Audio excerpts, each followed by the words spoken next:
Bonsoir, voici les nouvelles de l'Estuaire. Où seront scolarisés les 60 enfants de l'école Georges Brassens d'Indret à la rentrée prochaine? C'est ce que se demandent tous les parents depuis que le maire d'Indre a annoncé son intention de fermer l'établissement. Indret est en effet rattaché à Indre et se situe sur la partie sud-Loire du territoire. La quasi-totalité des enfants sont issus des communes avoisinantes, d'où la volonté d'interrompre le fonctionnement de l'école. Les explications de Jean-Claude Assolan et Éric Pinault. Aujourd'hui, l'école publique Georges Brassens compte 3 classes et 60 élèves, dont 2 seulement sont originaires d'Indret.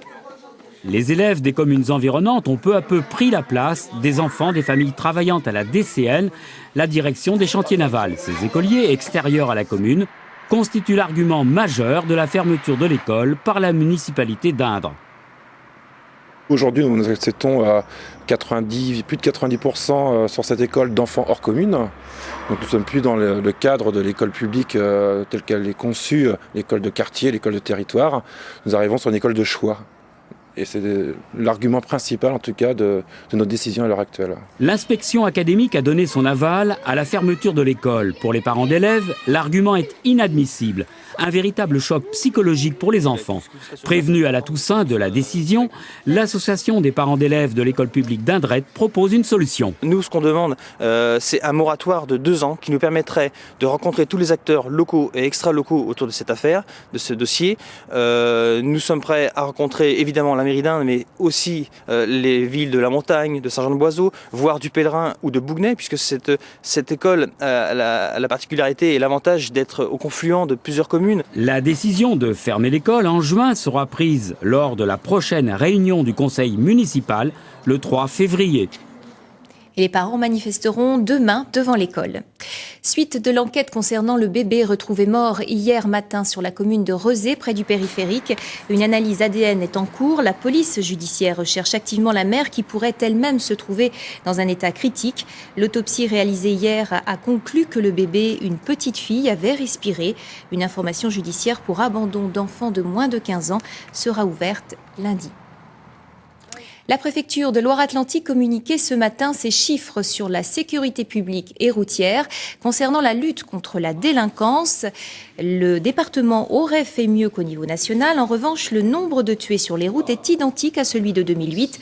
Ceux des accidents corporels et des blessés baissent très peu. Le préfet veut durcir la prévention. Écoutons-le. Au quai de la Fosse, à Nantes, nous avons fait une politique d'abord d'analyse et de constatation. Plus de 400 franchissements dans une seule journée sur l'un des feux rouges par les usagers de la route. Donc nous mettons d'ici le mois de février 5 dispositifs automatiques de constatation du franchissement des feux rouges dans l'agglomération nantaise. Allez-vous accentuer la répression sur les routes départementales plus généralement en 2010 ou pas ? Bien évidemment, nous adaptons les dispositifs d'observation, que ce soit les contrôles de vitesse, les contrôles d'alcoolémie, les contrôles de stupéfiants. Nous les accentuons là où il y a accident. Les commerçants du centre-ville de Nantes ont retrouvé le sourire lors du dernier trimestre 2009. Les résultats provisoires d'octobre et novembre attestent des bons chiffres. 4% en moyenne de plus par rapport à 2008 à la même période. Les secteurs qui progressent sont l'alimentaire et l'hygiène santé. En revanche, les activités de culture et loisirs reculent. La restauration et l'équipement de maison plus sévèrement encore. Vendredi est le jour de la découverte d'un sport. Ce soir, nous allons regarder d'un peu plus près les règles du football gaélique. Il a la particularité de mêler rugby et foot, pour simplifier.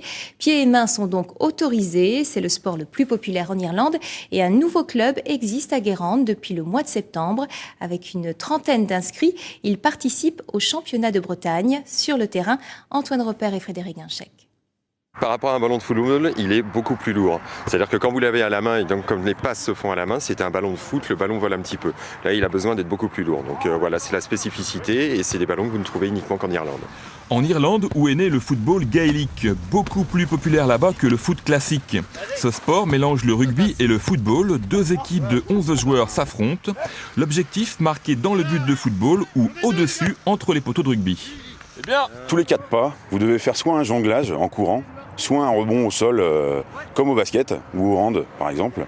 Et ensuite la passe se fait aussi bien à la main qu'au pied. Toujours vers l'avant, pas obligatoirement, on peut toujours revenir en arrière, il n'y a aucun souci. Mélange des sports toujours avec le décompte des points. 1 point pour un ballon entre les poteaux, mais 3 points dans le but protégé par un gardien comme au foot. Le football gaélique séduit beaucoup d'anciens adeptes des sports collectifs, notamment du rugby. Il n'y a jamais de temps d'arrêt vu qu'il n'y a pas d'hors-jeu, c'est beaucoup plus intense. Et par contre c'est moins traumatisant au niveau physique, il n'y a pas de plaquage, donc c'est moins traumatisant maintenant ayant 46 ans, donc il faut faire attention quoi. Donc on va mollo, mais on a quand même droit à un aspect physique et rentrer dans la figure du gars, épaule contre épaule. Et ils font la une de la presse locale, les joueurs de Guérande, prêts à tout pour recruter et faire connaître leur sport. Pour l'instant, ils brillent devant les objectifs en attendant de briller bientôt au niveau sportif. Et le club propose un match découverte demain à 15h contre l'Ifré, le champion de Bretagne. Et c'est au complexe Jean Ménager à Guérande. Je vous invite à présent à une rencontre avec un artiste du pochoir. Attention, l'exercice est minutieux, le prendre très au sérieux. Jinx s'est fait un nom dans le milieu du hip-hop nantais, mais pas seulement. Il aurait pu choisir les murs de la ville pour ses créations. Mais vous allez voir, Jinx apprécie la sérénité et la pérennité. Vincent Calcagny et Dominique Lemay l'ont retrouvé au travail chez lui à Rezé. Petite dentelle.